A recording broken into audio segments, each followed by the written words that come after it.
Hello and welcome to Read All About It, the podcast where people talk about their favourite and not so favourite books. Join me, Paul Cuddihy, as I take each guest on the literary journey of their life, from their most cherished childhood read and a book they'd recommend to anyone, to the book they couldn't be paid to read again, and much more in between.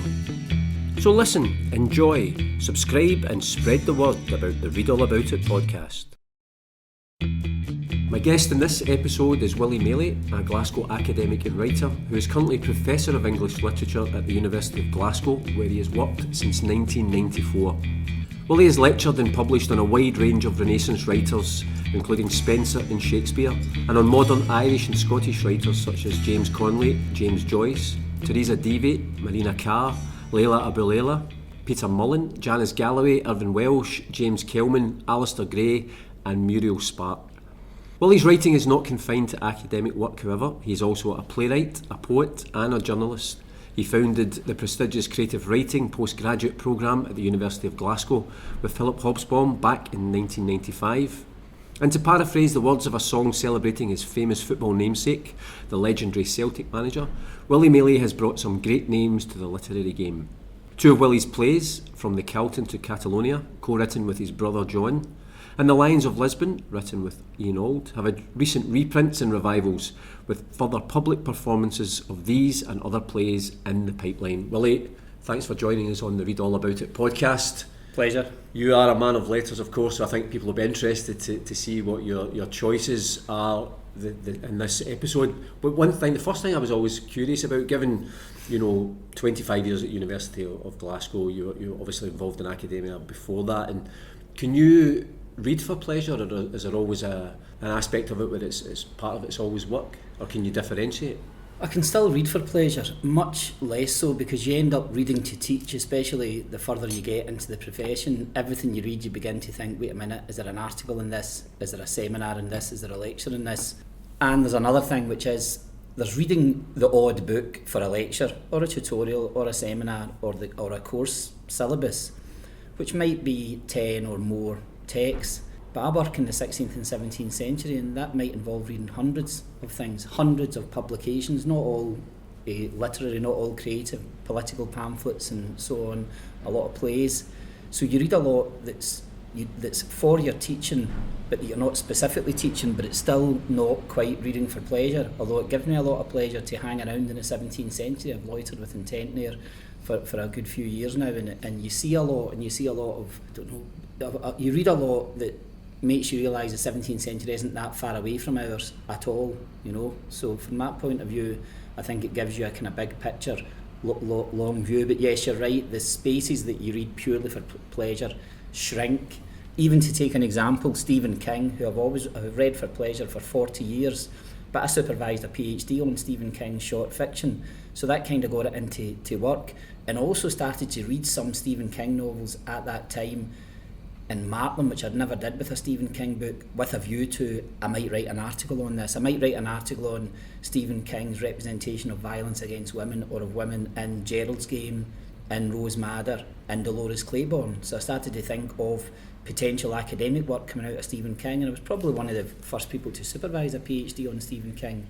That was Will Napier, who was a creative writing student, a very good writer in his own right, as it were.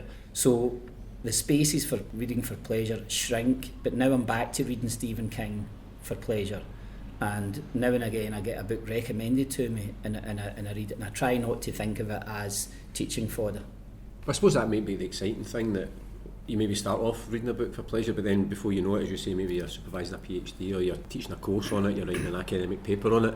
It just gives you a different slant on things that maybe other people would just be reading as the novel itself. Yeah, that's interesting though, because my supervisor, Lisa Jardine, once described herself to me as a kind of negative critic, by which she meant that she didn't like fan fiction, so she didn't like writing about things that she really enjoyed and liked, because it can be a bit bland and so. Whereas if you're writing about things that really annoy you, then that's something you can get. You're going against the grain. It's a bit like John Milton. He spent most of his life hating the British imperial monarchy and writing against it, and that's where a lot of that creativity came from.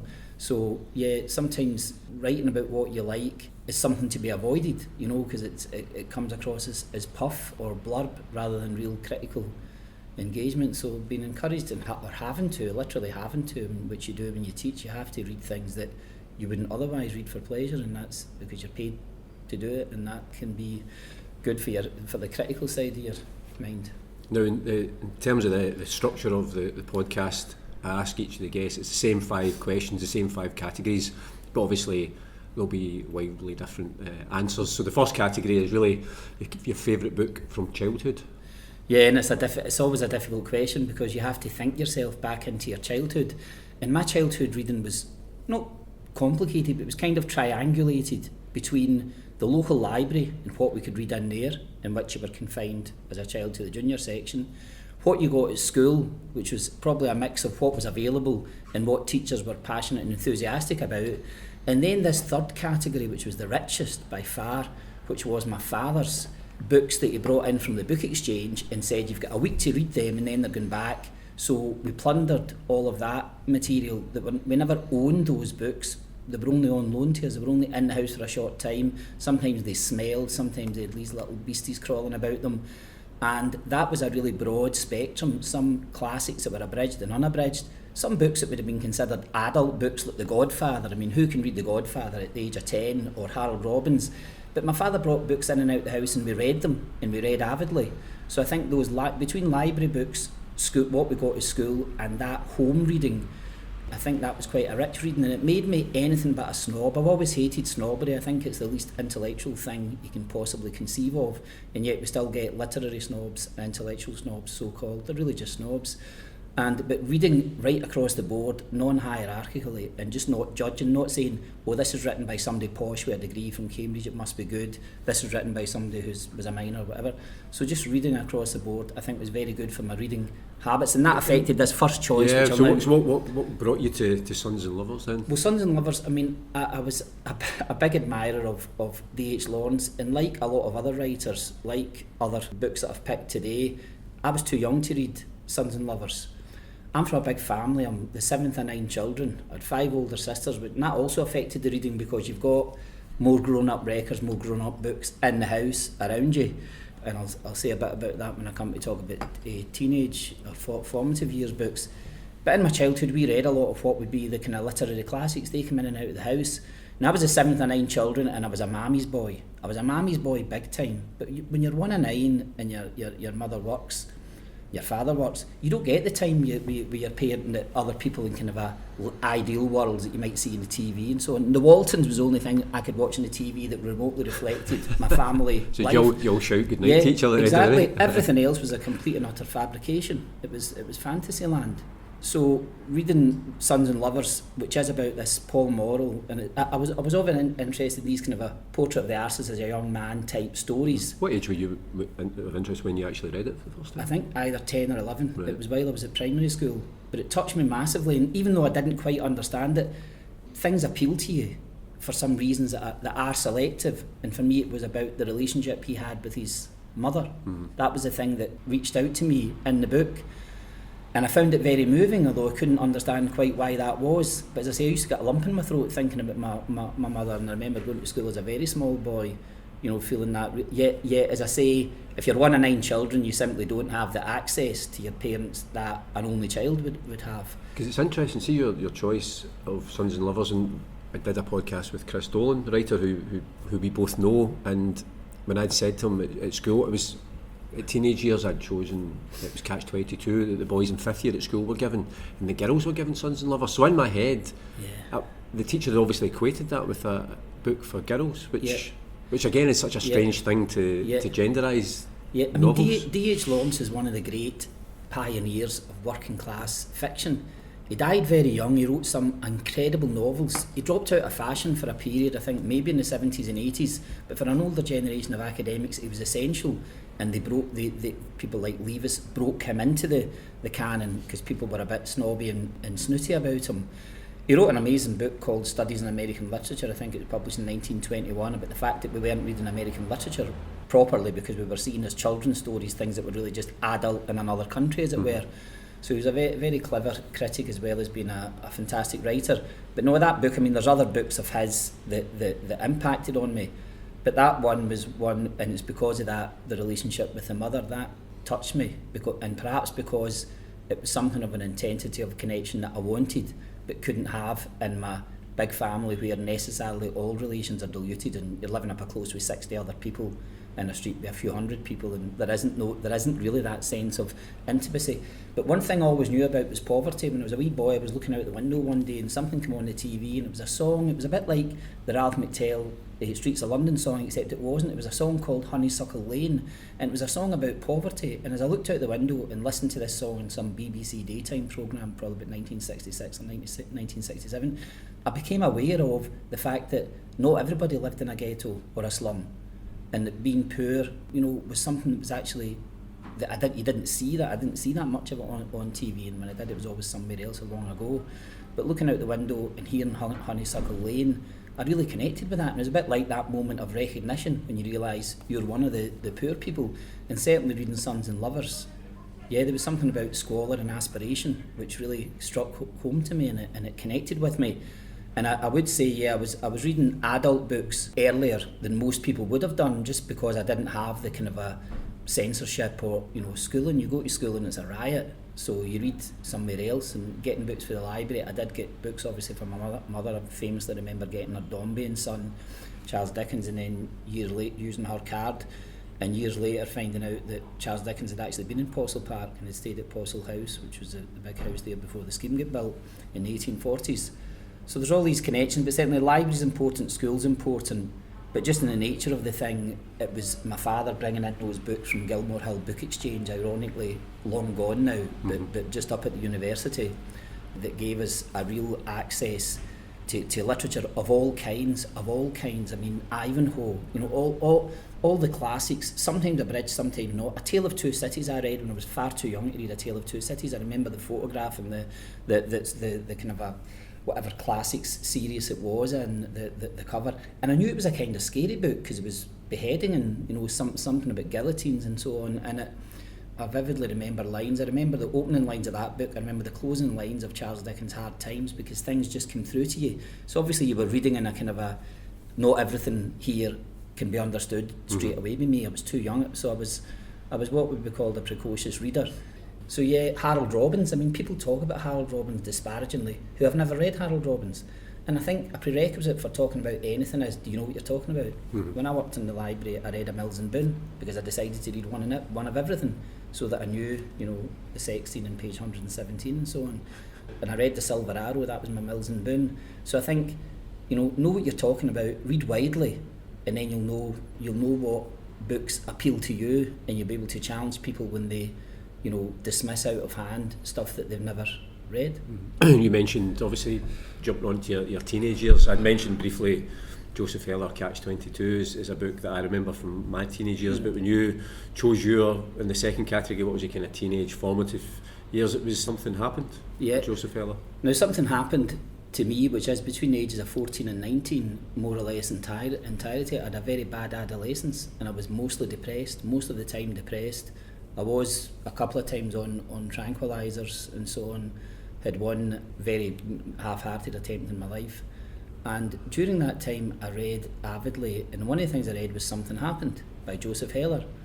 And Joseph Heller's Something Happened is about the menopause, it's about the male menopause, it's not about adolescence, it's about the menopause, but it has that same air of gloom and regret that I felt hung over my own life. So reading Something Happened, and it's funny, I mean, the other books I'd read of his, Catch-22, wonderful, Good as Gold, maybe even funnier than Catch-22, but Something Happened just spoke directly to me. I recommended it to somebody else who said it was too depressing to get past the first 30 pages, because it's that idea, something happened, something went wrong somewhere in life, and that's why the rest isn't working out. So I thought that was an absolutely wonderful novel. But as I say, as an adolescent, I read this novel of the male menopause because it seemed to speak to my life as it was, and it was actually a book full of disappointment and regret of a man looking back to two moments in his life. The moment when he met his wife and got involved and settled down and had a family and so on, and is kind of in this job which is secure but where there's a lot of bullying at his place of work. It's a familiar theme. But also looking back to this not unrequited but unconsummated relationship at his workplace when he started work. So it's kind of looking back, you might say, over 30 or 40 years.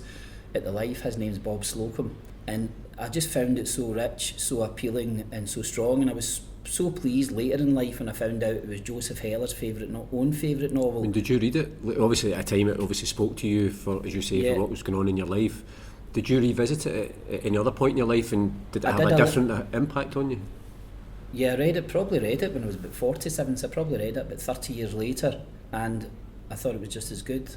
It didn't speak to me in the same way because you're not an adolescent anymore with those same senses, and then I could suddenly see what it was actually about. It was a bit like I was kind of re-educated, because that happened. You experience a book one way, then you go back and say, oh, I never saw that, I never noticed this being in the book. But that was his favourite book, because I always say to people, my favourite book of Muriel Spark's is The Driver's Seat, and that's her favourite. So I like the fact that I seem to be able to pick writers' own favourite books, and they're sometimes ones that people who are familiar with the work haven't read. But Something Happened is an extremely rich book. It is gloomy, but if you're going through a sad spell and can understand what that means and understand what disappointment means, then and what regret means, then I think it's really strong. You mentioned Muriel Spark. I mentioned Muriel Spark in that intro on you, and that takes us seamlessly onto the third book. And I was always, when I was asking you to do this was one of the categories that intrigued me, because I think people, even listening so far, will realise how widely read and how well read. And as you say, there's no book snobbery. You read a book, don't judge a book by the cover, you read the book.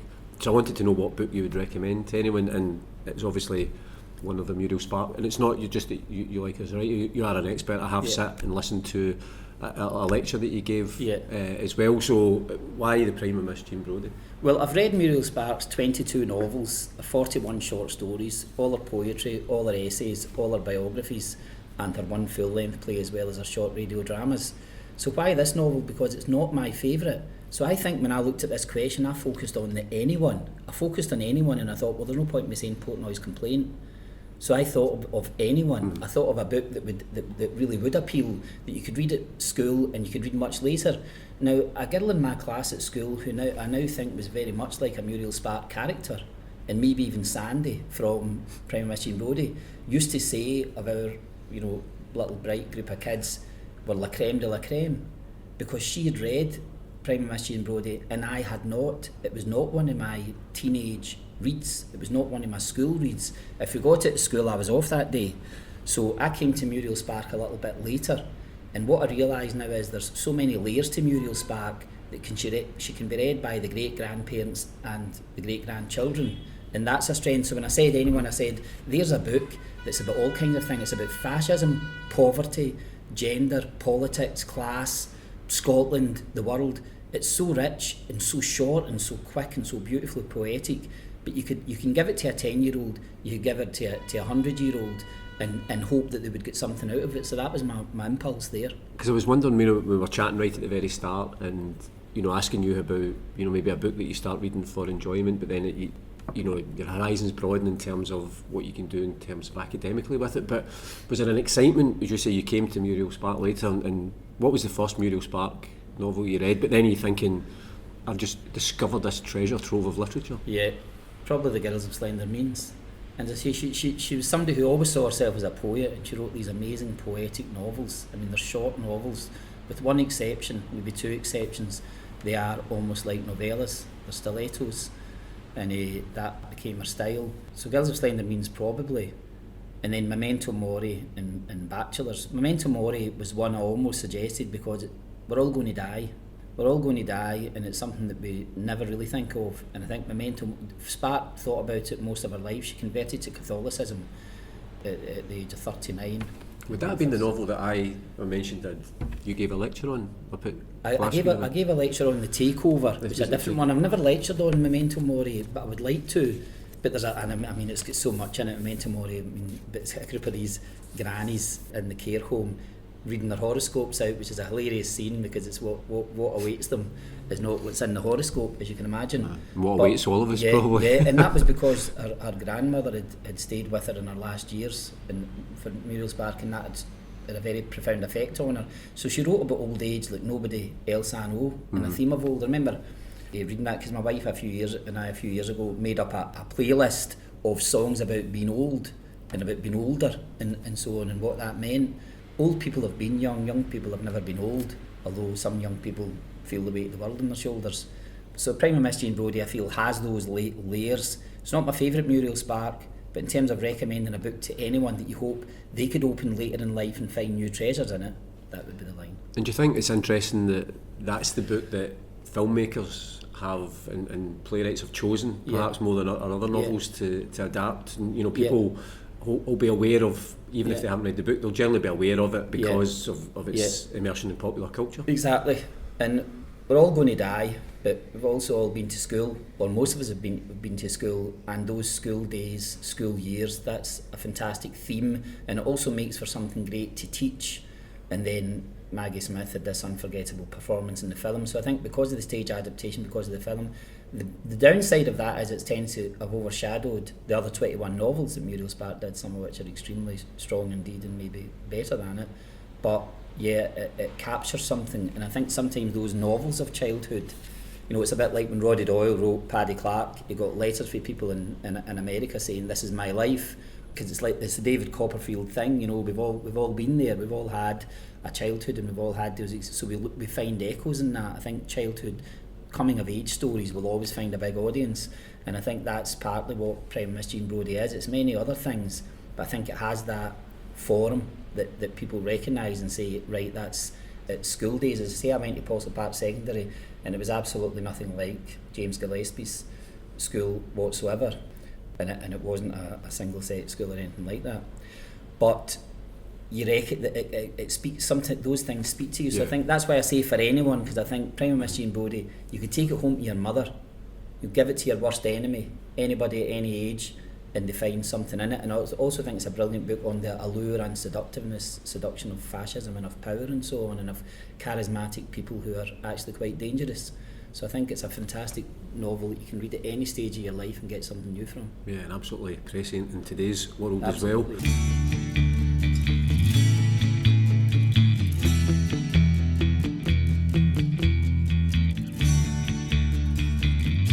You are listening to the Read All About It podcast with me, Paul Cuddy, and my guest, Professor Willy Maley. We're on to question number 4, and this, Willy, is the book that I or anybody else couldn't pay you to read again. Yeah, because I was paid to read it the first time, and I refused to take a fee twice for the same act. That's a good deal. That doesn't augur well for the book. It does. And my wife said to me, I hope this author's dead. Or she will be by now. No, but the book in question is Castle Rackrent by Maria Edgeworth, and she's a fantastic, fascinating figure. And in this book there's a reference to Edmund Spenser, who I did my PhD on, so there's all kinds of reasons why this book should be of interest to me. But it's awkward because when I started at Glasgow 25 years ago, they always give the new starts the short straw, and I get the short straw because you've got a course in the earlier period and there's not many women authors on that course, but they want to have somebody on it, so they picked Maria Edgeworth. And this book was published in 1800. 1800, and it's almost unreadable in some respects. In other ways, it's a great resource for graduate students or for people wanting to study the period and so on. I mean, it's even got footnotes and things. But it's a very peculiar book, and just to give you a quick instance, when I got asked to do this, I spent an awful lot of time writing 3 lectures. Yes, 3 lectures on Castle Rackrent in 1994. I mean, I was taking glucose tablets and staying up all night to try and do this terrible thing, to lecture to 350 students, and it was not a good experience. But I remember sitting in a train reading it, and a woman opposite said, "You're not reading that for pleasure," because she knew the book, and she knew I wasn't reading it for pleasure. She knew that I was. She must have seen from your face. She knew it was more that she knew the book was not a book for pleasure. She knew that it was a course book or textbook, and it was on a course. And I said, "No, I'm lecturing on it." She says, "Good luck with that." And having said that, in retrospect, as I say, there's good in it, but it was not for first year students. It was not to be lectured on. It was maybe for an honours seminar on Irish Scottish literature. She was somebody that corresponded with Sir Walter Scott. She pioneered what a unionist would call regional fiction. But she was an Irish writer, just as Walter Scott was a Scottish writer, and she maybe even impacted a bit on Scott. He certainly admired her, but it's almost unreadable. I mean, I read it and I worked hard and I tried to make it engaging and interesting, but I wouldn't go back there, not if you paid me. Because one of I wouldn't take the money twice. I wasn't familiar with the book, so when I kind of googled it, and I got this quote, and it's one of those ones that it kind of reminds me of, sometimes when you see a quote taken in isolation for a film. So it was W.B. Yeats had said, one of the most inspired chronicles written in English. Now that might have been bookended by, I hated this book, although it was, quote, one of the most inspired chronicles written in English, and then he then says, and you couldn't pay me to read it again. Yeah, that's very funny that he says that, because Yeats famously wrote to Robert Louis Stevenson to say that Treasure Island was the only book that Yeats's grandfather had read, and he read it in his deathbed, and he was his grandfather being a sailor, and it really spoke to him. And you can see why Treasure Island would speak to people. So what I say about Prime of Miss Jean Brodie, that you could give it to a 10-year-old or a 100-year-old, does not apply to Castle Rackrent. I would give it, Castle Rackrent, to a 25-year-old graduate student working on a PhD on 18th and 19th century Irish studies, and wish them well with it. So hopefully if there's anyone listening to that, it falls into that category, then this is the book for them. When you were thinking about the book that you couldn't be paid to read again, was it a difficult choice, or did that one immediately spring to mind? Well, I try to rule out the living for politic reasons, because there's some things authors I don't like. An author who's always left me absolutely stone cold is J.M. Coetzee, who's this South African writer who's been so highly lauded repeatedly that I've went back again and tried to read. I think he's won the Booker Prize a couple of times. Yeah, I don't believe it, basically. I can't engage with it. I mean, all fiction is fiction, but some fiction is more fiction than others. And another very cold writer that I know is hugely talented and sways a lot of people is Ian McEwan. He doesn't do it for me. So there are writers that I wouldn't, having read one thing of them, I wouldn't return. I wouldn't go back for more. That kind of it kind of reinforces what you were saying earlier on, that idea that if somebody dismisses a novelist or a kind of genre, and then you say to them, well, look, have you read any? And they say no. But at least then you're kind of, you've read them, you give them the chance. But that's the beauty, I suppose, that everything's subjective. Yeah, I like narrative drive, and I like the blue collar and brown collar world depicted by Stephen King. I'm not always interested in knowing what one middle class person thinks and being stuck in their head for 300 pages. I mean, no, I've been there before. I went to Cambridge for 3 years and suffered a lot. So I like to get out into the world and read other kinds of stuff. I mean, one big area for me is African writing, African novels, and I've read a lot of them, and I teach 20 of them. And I would recommend them, but in terms of the categories that were here, it didn't fit with any of those. I'd have been shoehorning in. I mean, I could shoehorn in Chinua Achebe's Things Fall Apart, which I think everybody should read. But when I was thinking of a book that I would recommend to anyone, then I was thinking of those all ages now. It's one of these podcasts where if we recorded this again tomorrow, you might have 5 different choices, because it's you'll go home and you go, I should have said this one, I should have said that. But that's the beauty of books, that you've never got a definitive. It is. And the thing about having 5 older sisters when you grow up, for example, as a teenager, is the music in the house is not just your mother and father, because my mother and father were in their 60s. My father turned 65 when I was 12, and that meant 2 things. It meant my father's music was not the Beatles or Bill Haley. My father's music was Al Jolson and Judy Garland and Frank Sinatra. So I had access to that, and then I had 5 older sisters who were into different things, Motown and rock, different kinds of rock, prog rock, and so on. So it changes you. Is that where you get your dancing shoes from? Because I've seen you on a night out, and you're a good mover. It's where I get all my connections, the way that different things really do connect. I like Genesis, and Peter Gabriel was in it. Peter Gabriel leaves, and then I like The Jam, and then Peter Gabriel has Paul Weller playing on one of his albums. So everything joins up. And if you're not a snob, that is, if you're not ignorant about music or literature, then you see that a lot of things connect that you might imagine not connecting. And so-called popular fiction has always interested me. I love narrative drive. I mentioned the PhD in Stephen King. That was by a writer called Will Napier, and I think he had a real gift for narrative. And I've had other creative writing students that are technically very gifted, but in the end didn't move me, didn't affect me at all. Because which I always like to use the paraphrase, the Celtic song, the Willy Maley song about bringing great names to the literary game, because obviously you share that famous name. You mentioned Will Napier. He was one of the ones. There's a whole collection of people Rachel Seifert, Louise Wells, Zoe Strachan, Rog Glass, just various people have gone on to have careers in literature who, and often if you go back and you read any interviews, they kind of cite you as one of the influences because they obviously went through that course when you were on it, and it was a big help. And that must be, there must be an element of pride as well of you kind of see them in those burgeoning talent and then they actually blossoms. you can't take false credit, because the best writers sometimes come to you half ready and mostly prepared, and then some of these writers I didn't personally tutor. So I personally tutored Rachel Seifert, who did a Masters and a PhD with me, and Will Napier, who did his Masters and then a PhD with me. I can't take any credit for Louise Wells, Zoe Strickland, any of these writers at all. Having said that, I think one of the things that Louise Wells said at one point was just being together. If you're from a working class background and suddenly you come together with a group of writers, you begin to get that professionalisation that middle class people take for granted, because it's something they get from the cradle.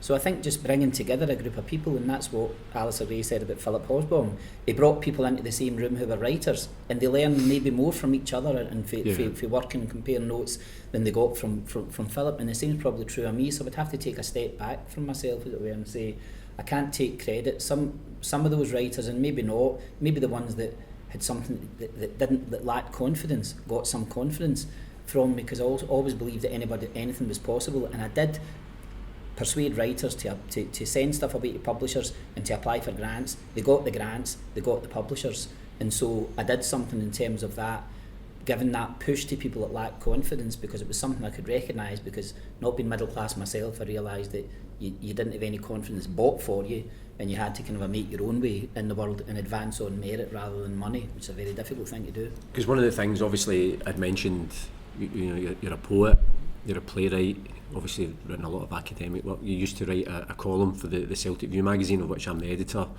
for a good 2 or 3 years.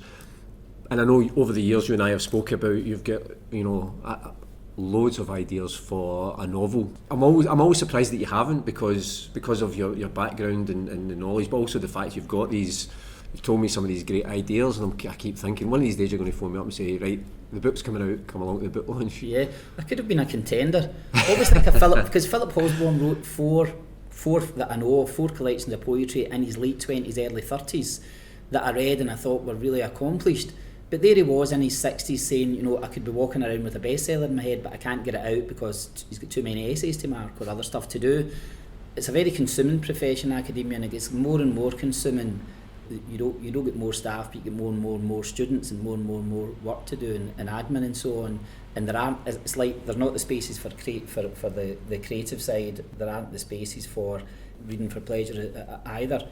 So that's a kind of complicated thing. But so yes, I've had in my head at various times plots or ideas, but I've ended up looking like David Brent, sitting and saying I could do this, or this is how this works and so on.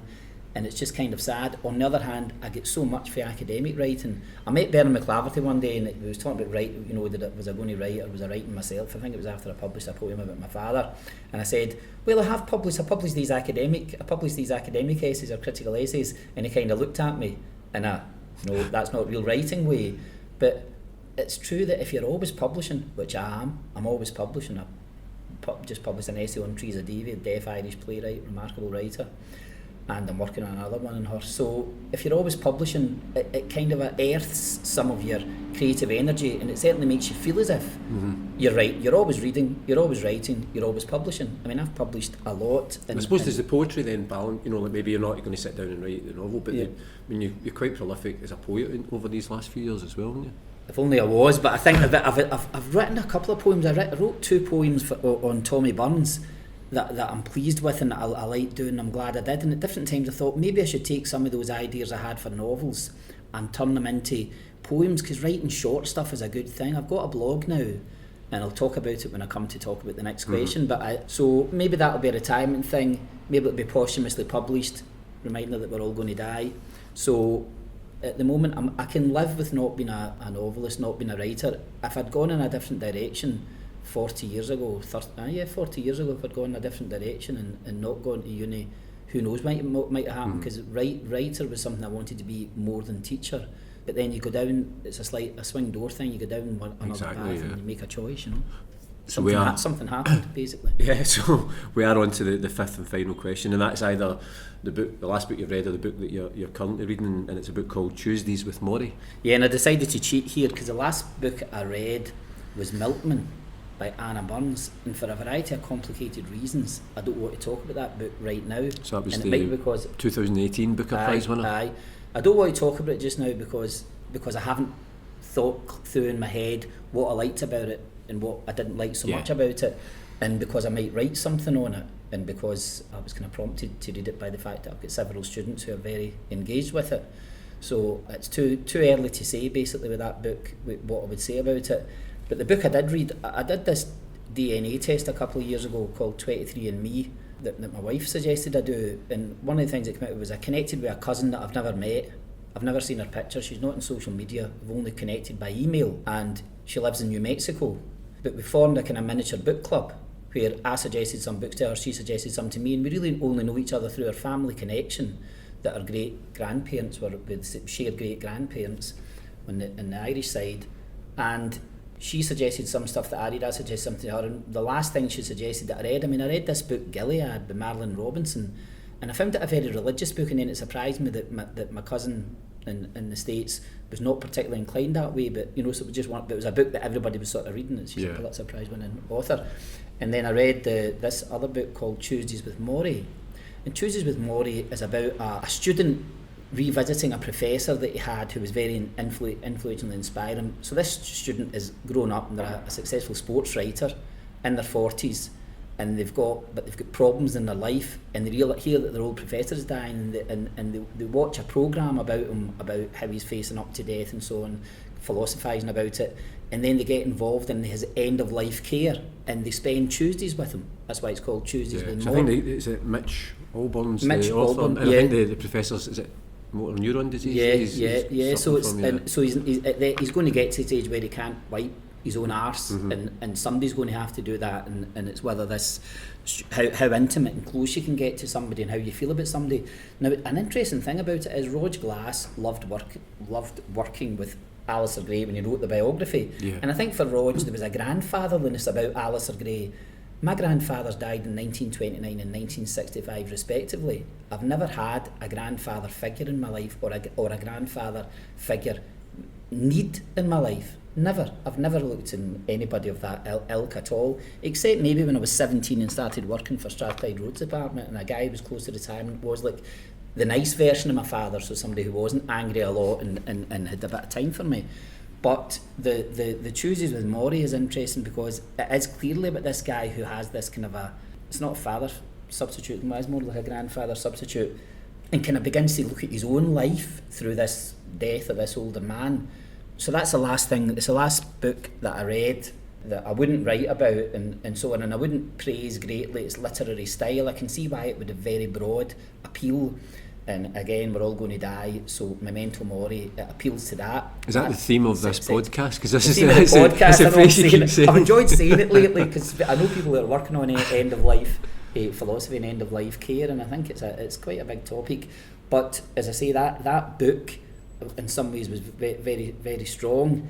I had one moment of disappointment in the book, and that was at a certain point I was convinced this Mori didn't have children. That Mori didn't have children, and it was somebody who'd kind of devoted his life to mentoring and supporting being an academic. Halfway through the book I nearly dropped it and fell off my horse because I realised that Mori had children, and they just hadn't really they just flitted onto the scene and then off again. They lived it, but they came, and so they were part of that life, and that made it look good, different, because it changed the whole kind of surrogate son kind of thing for me. Plus, as somebody who's childless myself, my connection with Mori changed midway through the book when I found out Mori was a father and not just a surrogate father. But I would still say that was a book. It was good to be reading something that I absolutely know that I won't write about, that I won't teach, and so on. I would recommend it to people, despite the fact that it not being of astonishing literary quality, because I think it does raise some issues about the kind of a realness and proximity of death and what getting old means, you know. I mean, are you very conscious of that? I mean, obviously I'm conscious of the course of this. I'm being funny, but I'm probably increasingly conscious of it. I absolutely do not believe in God. I just say that up front. Because you and I have known each other for a long time. We have aged well, but I'm only saying that because it's an audio podcast. But well, you know what Bette Davis said? My sister quoted this on Saturday. She says, Bette Davis said, growing old isn't for sissies. Growing old isn't for sissies. That's what Bette Davis said. It's not for the faint-hearted. Or Leonard Cohen's line, I think, was, he was asked about death, and he said it's not death that worries me, it's the preliminaries. And I mean, do you think, in terms of, in the context of books, are you, as you're getting older and obviously you're aware that we're all going to die one day, as you keep telling me, unfortunately, but are you conscious of the fact that, you know, you might run out of time before you read everything you want to read, or is that just, you accept that there's an inevitability, that's an impossibility? Now you've raised a really important question. That question is the idea of stopping distance. Now, I remember when I was younger, an older academic said to me, you know, when you get to a stage where you know you're not going to have time to do all the things that you made a list of and wanted to do when you were 30s and 40s, and I absolutely can relate to that. I'm 60 next year, as I'm fond of telling people, even though I'm only 58 at the moment, but I'm 60 next year, and I do think, well, there's so many projects that you can do, and then there is the thing of some people want to work on till their latter years. I mean, a colleague of mine went to the States and heard M.H. Abrams present his latest findings, and I said, what age is M.H. Abrams? 97. I said, I'll be presenting my latest findings in the care home in my early 70s probably to my carer.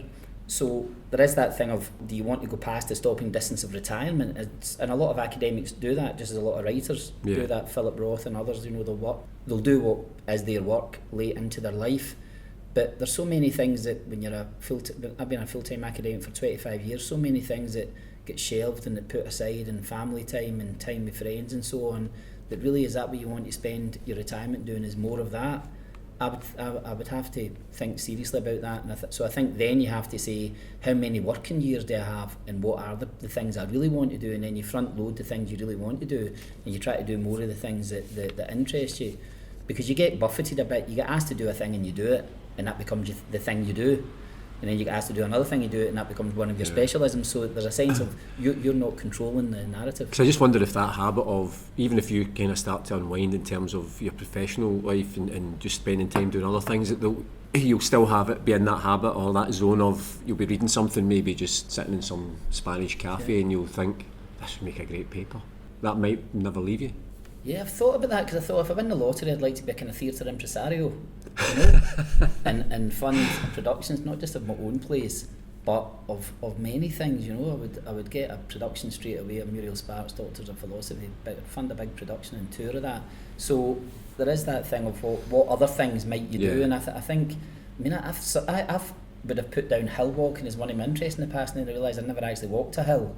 It's quite hard to see it, so hill walking was obviously an aspiration that I never got to do. So yeah, I think projects. I've always had so many things on the go, and I'm constantly commissioned. I mean, for 25 years, maybe longer, I've always been working on something that somebody has asked me to do.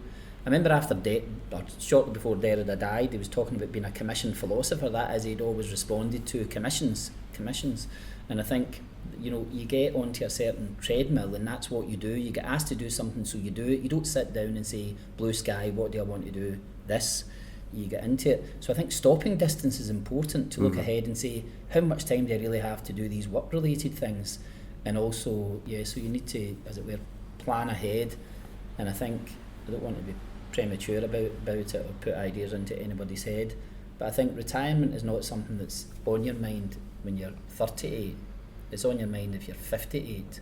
So there are those issues. But then I'm coming into my prime. I mean, Muriel Spark's prime, I think, started when she was about 59 or so. That could be the next book, the prime of Professor Willy Maley. That'll be it, and I'll be recommending that. Recommending that to anyone who'll buy it through my own site.